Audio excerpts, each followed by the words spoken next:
जी ने अपने साम्राज्य का विधिवत पालन किया और अंत में सनकादि ने आकर के, क्योंकि पृथु जी महाराज की आसक्ति बढ़ रही थी अपने घर परिवार में, सनकादि ने आकर के कहा, पृथु जी हम आए हैं आपसे कुछ मांगने के लिए।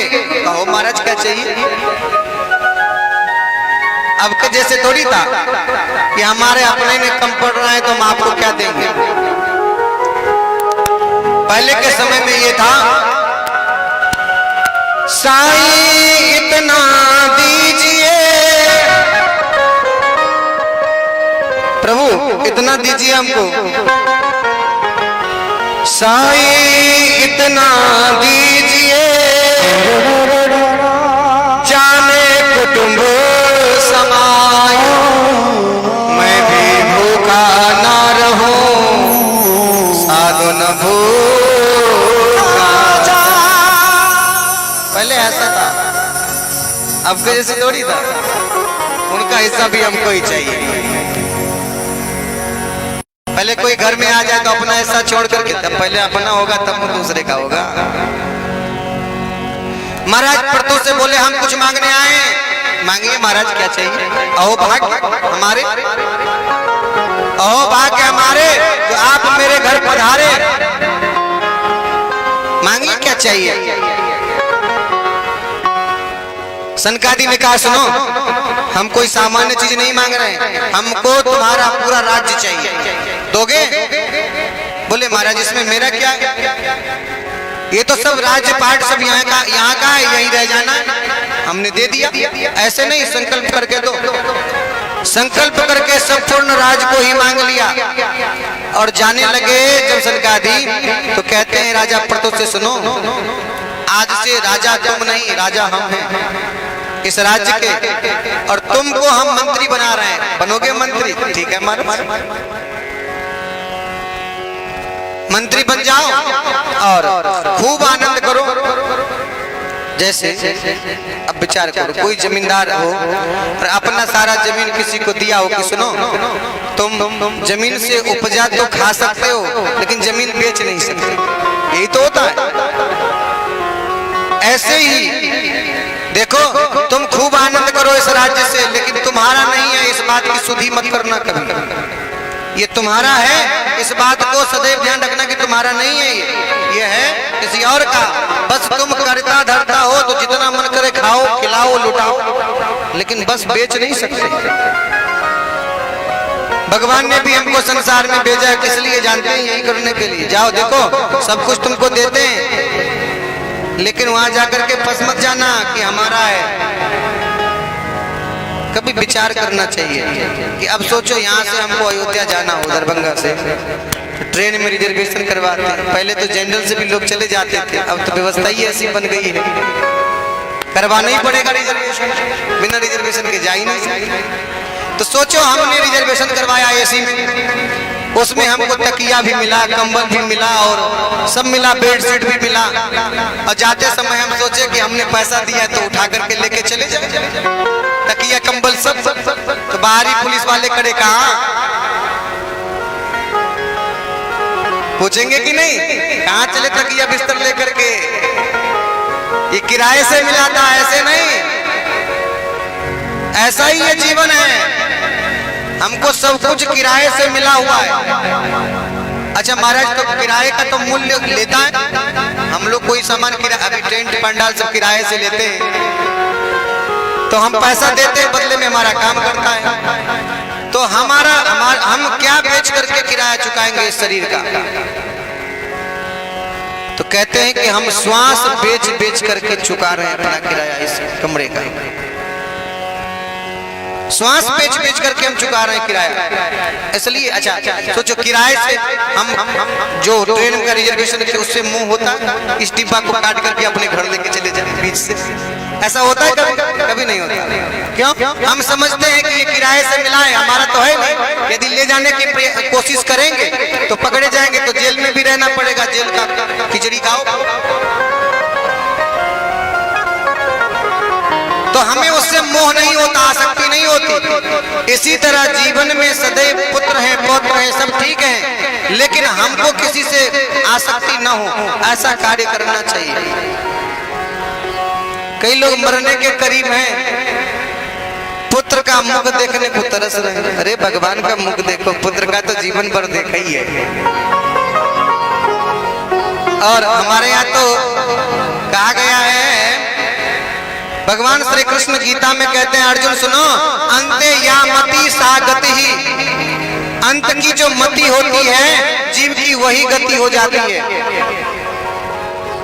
महाराज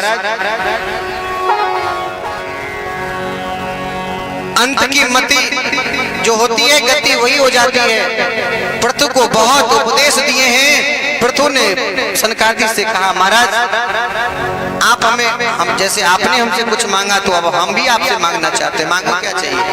महाराज हमारे 10,000 कान हो जाए, 10,000 कान। राजा पृथु ने 10,000 कान मांगा भगवान से। क्यों जानते हैं? गाली सुनने के लिए, बुराई सुनने के लिए नहीं, 10,000 कान मांगा भगवान के गुणानुवाद को सुनने के लिए। क्योंकि वाल्मीकि जी ने कहा ना, रामचरितमानस में भगवान ने पूछा हम कहाँ जाकर के स्थान बताइए, तो वाल्मीकि जी ने कहा सुनिए, जिनके श्रवणा समुद्र समाना, कथा तुम्हारी सुभग सरी नाना। प्रभु जिनका श्रवण समुद्र के समान हो जाए। कई लोग एक कथा सुनने के बाद दूसरी बार कहते हैं, अरे क्या सुनना, वही महाराज जी वही कथा बार बार कौन सुने पड़े। चलो ये नहीं होना चाहिए। इसलिए तो भागवत में ही कहा कि कब तक पीना चाहिए भागवत को, तो जब तक मोक्ष हो ना जाए तब तक पीते रहना चाहिए। राजा पृथु के चरित्र के बाद कहते हैं कि इन्हीं के वंश परंपरा में एक राजा हुआ जिसका नाम हुआ प्राचीन बरही। क्या नाम? बोलो जोर से। राजा प्राचीन बरही राजा हुए, कर्मकांडी थे, कर्मकांड कराते थे, पूजा पाठ। तो उसमें पशुओं की बलि करते थे। क्या करते थे? पशुओं की बलि करते थे। अब जब बढ़ गया, हद से बाहर होने लगा, एक दिन नारद जी आए राजा प्राचीन बरही से, कहने लगे राजन सुनो, जरा आकाश की तरफ देखो। आकाश की तरफ देखा, महाराज जितने पशुओं की बलि दिया था वो सब मुंह फाड़ करके देख रहा था इनकी तरफ। भयभीत हो गया, डर गया राजा प्राचीन बरही, महाराज ये क्या दिख रहा है। अब राजा प्राचीन बरही डर के मारे नारद जी से चिपक गया, महाराज ये क्या हो रहा है। नारद जी ने कहा सुनो, हो ये रहा है कि तुमने जितने सारे पशुओं की बलि दिया है, ये सारे पशु तुम्हारे मरने का इंतजार कर रहे हैं। कब तुम मरो और एक एक करके तुमसे बदला लेंगे। ये मत सोचो कि एक जन्म में सब बदला लेंगे, नहीं नहीं। 84 लाख योनियां इसीलिए बनाई गई हैं। 9 लाख जीव जल के भीतर हैं, 30 लाख वृक्ष पौधे पत्तियां हैं। ऐसे ऐसे गिनती है, जानवरों की संख्या अनंत है। सबकी गिनती मिला करके 84 लाख योनियां बनाई गई हैं। इन योनियों में जीव को जाना ही पड़ता है। महाराज अब इससे मुक्ति कैसे होगा। नारद जी ने कहा सुनो, हम एक कथा सुना देते हैं, उसको समझ जाओगे तो समझ लेना कि तुम्हारी मुक्ति निश्चित है।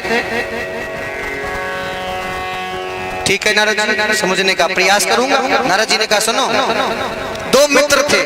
क्या? 2 मित्र। और ये दोनों मित्र है कौन? एक जीवात्मा है और एक परमात्मा है। ये दोनों अलग अलग नहीं है।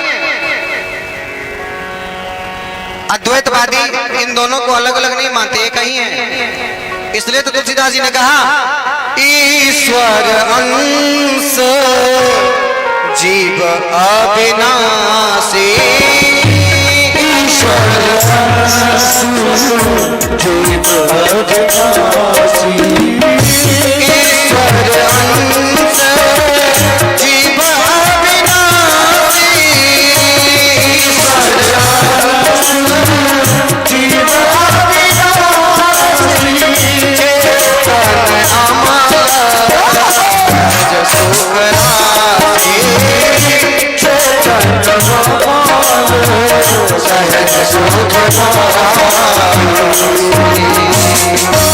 ईश्वर का अंश कौन है? जीव। ये कोई अलग नहीं है, ये ईश्वर के ही अंश हैं। और वेद ने तो कहा ईश्वर और जीव क्या है जानते हैं? ये दोनों अलग नहीं है। सुवर्णा वेदो सत्रसो सखायो। जीवात्मा और परमात्मा शाश्वत सखा हैं। अब नारद जी ने कहा कि सुनो, दो मित्र थे, एक जीवात्मा और एक परमात्मा। तो हुआ ये कि और जिसने कहा कि हमको भूलना नहीं, सबसे पहले उसी को भूल गए। तो उसको भूलने के बाद हम संसार में भटक गए। उसको भूलने के बाद हम संसार में ही भटक गए। अब हमको रास्ते नहीं मिल रहा है कि हम जाएंगे कैसे वहां पर। क्योंकि एक संत ने कहा, भोजपुरी के किसी लेखक ने लिखा, अरे चलत डहरिया पिरा जाला पाँव रे,